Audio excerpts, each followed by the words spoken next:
Time flies when you're having fun and doing the Israel brief for our wonderful community of Israel briefers. I think that's what I'm going to call you from now on, my Israel briefers. I am Rolene Marks. This is the Israel brief, where we take a look at those top stories making headlines in Israel. We do it every Monday to Thursday. And we do it in conjunction with these guys, Lay of the Land, and more about where you can find them a little later. Also, a little later in the show, I'm going to be announcing this week's Moron and this week's Mench. Two very, very interesting recipients. And let me tell you, there have been some quite fascinating recommendations. And I will also be doing our audience question of the day. And if you have a question out there, anything about Israel, the political situation here, or even Jewish questions that you might be curious about, let's get those questions out. Pop it in the comments section below, or be in touch with us via Facebook or our website. It is day 405, and a reminder that there are still 101 hostages being held captive by Hamas in the Gaza Strip. So let's take a look at those headlines. And is there a possible ceasefire deal for the war with Lebanon, well, the war with Hezbollah, on the table? Now, Israel's Minister of Strategic Affairs, Ron Dermer, is in the United States. He is believed to have presented this plan, which could see the United Kingdom playing a part in enforcing. So let's take a look at some of the clauses from Israel's side that we have proposed for a ceasefire. And they include demanding that Hezbollah pull back to the Litani River, and that a buffer zone under Lebanese military control is established. Now, of course, those of you who have been following the events in the north since the 8th of October last year, and also follow the Israel brief, will know that we have been speaking about UN Resolution 1701. This was a resolution agreed by the UN Security Council following the Second Lebanon War in 2006, which states that Hezbollah not only has to stay north of the Litani, but also have to demilitarize.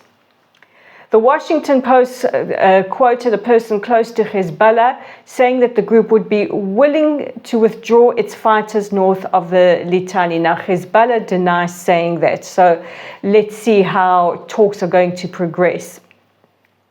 The buffer between Litani and the border with Israel will be managed by the Lebanese military with oversight from the US, Britain, and this will start with a 60-day start period. Russia would be involved to prevent Hezbollah from rearming through Syrian routes. Now, what happens, why Syria is such a point of strategic importance, is that Iran funnel weapons to Hezbollah through Syria into Lebanon.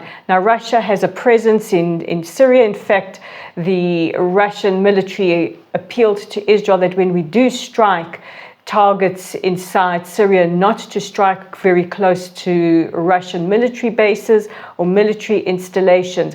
But Russia has a presence there, and they have a good relationship, we'll put it, with the Assad regime.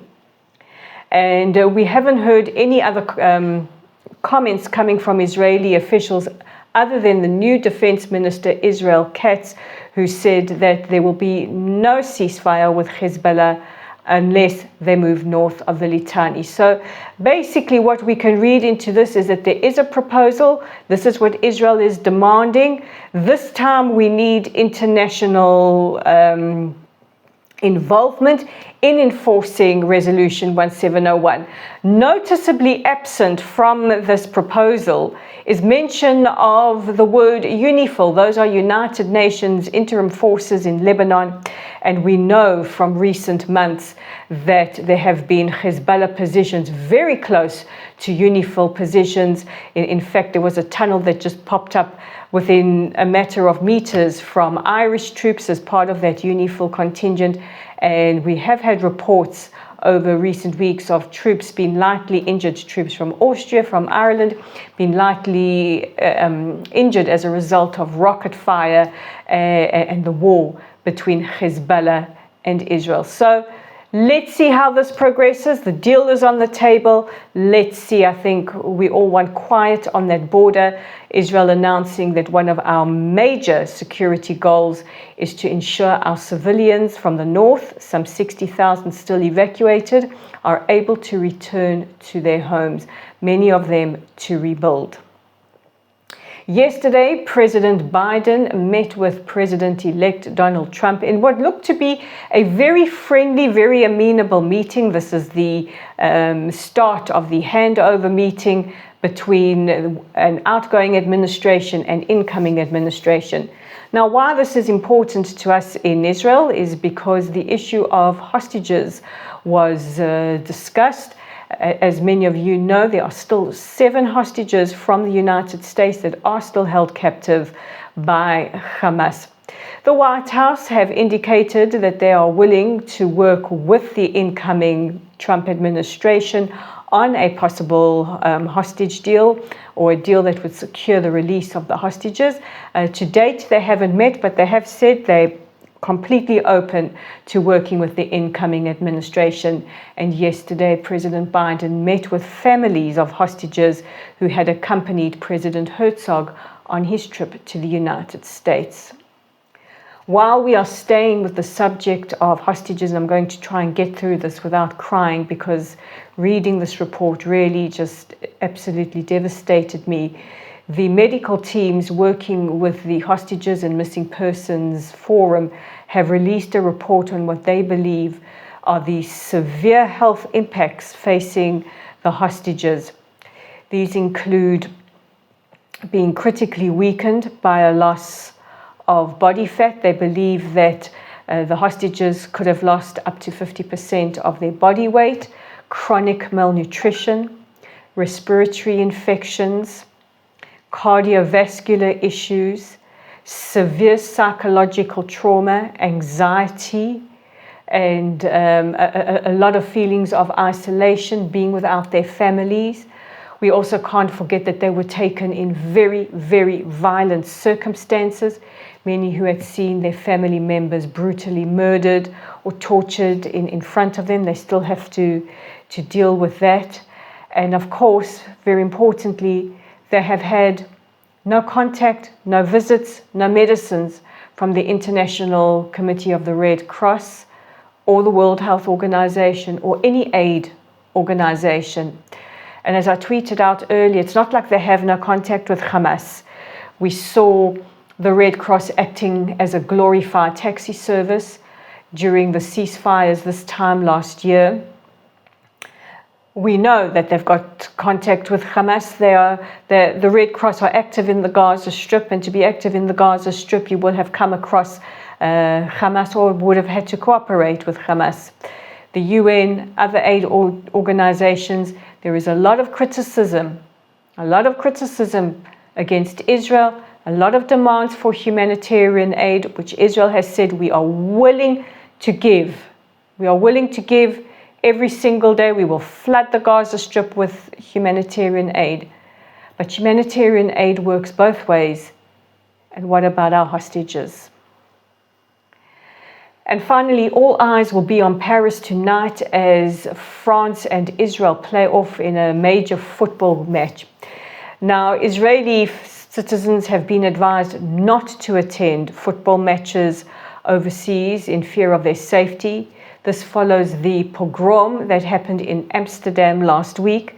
And we have had some of the reports released. We know it was pre-planned. We know that just over the last week, copycat attacks in cities like Antwerp and other cities across Europe have been thwarted. So this was not about some Israeli fans pulling down Palestinian flags and misbehaving. Anybody who says that obviously has either a bias or hasn't actually read or seen the reports or seen with their own eyes what happened last Thursday night. In attendance will be Israel's ambassador to France, President Macron said he will attend in solidarity with the Jewish community, and he will be accompanied by the Prime Minister of France, Prime Minister Barnier, the Interior Minister, the Minister of Sports, former Presidents François Hollande and Nicolas Sarkozy, and we hope that it will be peaceful. We know that about 4,000 French security will be deployed, as well as about 1,600 private security personnel. And last night, police clashed with anti-Israel protesters who were protesting against the presence or the pro-Israel presence, and also clashed with what they say are members of the far right. Some of the images that I've seen, police had to use force, they had to use tear gas against these, what we know now as very violent pro-Palestinian protesters. Oh, I'm going to take a sip of my water.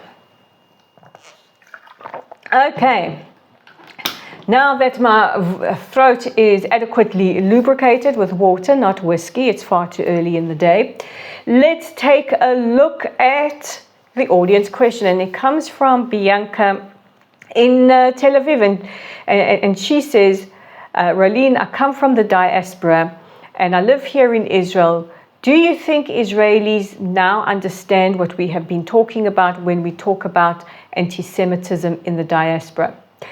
Bianca, that's a very, very interesting question, because for a long time I have noticed that I don't think Israelis understood where we were coming from as people who grew up in the diaspora, who've come here, who've experienced anti-Semitism all through our lives. And I think that the 7th of October was a horrific wake-up call for them. I think Israelis have learned that when they go overseas, they're not tourists. They are seen as representatives of the Jewish state. They're seen as Jewish as the rest of us. And the Israeli approach and the diaspora approach is very different. You know, in the diaspora, we are used to not drawing attention to ourselves. But Israelis are not like that. Israelis, we are a proud people. We are a people who defend our country, fight for our country, a country of warriors. And to suddenly have to be put in a position where we have to almost go into some kind of hiding because people can't control their hatred of Jews, I think has been a very, very sobering and very, very frightening experience. So I think now there is more of an understanding what we are talking about when we say you need to understand what it's like to be a minority overseas, because it hasn't been easy for us in the diaspora. And it also proves why we need the State of Israel. So thank you, Bianca, for that. And if any of you out there have a question, please pop it in the comment section below. And before we head into the weekend and I have a good rest, because clearly I need it, let's take a look at who your Mench and moron of the week is. So first, let's deal with the moron. And this was a very, very interesting recommendation. There were several different ones, but I thought the recommendation of Amazon to be the moron of the week is very apt. Yesterday, we brought you the story that hostage Sasha Trufanov, Palestinian Islamic Jihad, had released a video, a psychological warfare video of Sasha, who is still being held captive by, well, Palestinian Islamic Jihad in cooperation with Hamas. Sasha works for Amazon. We have yet to hear a word from Amazon about the brutal torture and kidnapping of one of their staff. And finally, our Mench of the day. Our Mench of the day is the most worthy recipient. His name is Milan Assad. He is an Arab Israeli who was in Amsterdam last week for the Maccabi Tel Aviv soccer match or football match. And he tried as best as he can to try and divert these terror gangs away from the Jews, away from the Israelis. He spoke Arabic. He tried to create a diversion, and by doing that, he saved the lives and the safety of many of his fellow countrymen. He said that for him, he's a proud Israeli. He said for him, it felt like the 7th of October. And it just goes to show something. Many people outside of Israel, and we've certainly seen it over this past year and month, and we certainly see it in Bianca's question today. Many outside, because they've got this innate hatred of Jews, keep trying to drive this wedge, keep trying to force this constant narrative of Jew versus Arab, of Israeli versus Palestinian. And here in Israel, while we're not perfect, and there's definitely room for improvement in the way that our minority communities are treated, our minority communities, our Arab minorities, are happy to live here. They're honored to live here. They serve in our army. They serve in every echelon of society. They're a part of us. We are a part of them. And since the 7th of October, our communities grew even closer. And nothing is more emblematic of this than the exceptional Mench of the week, that is Melon Assad.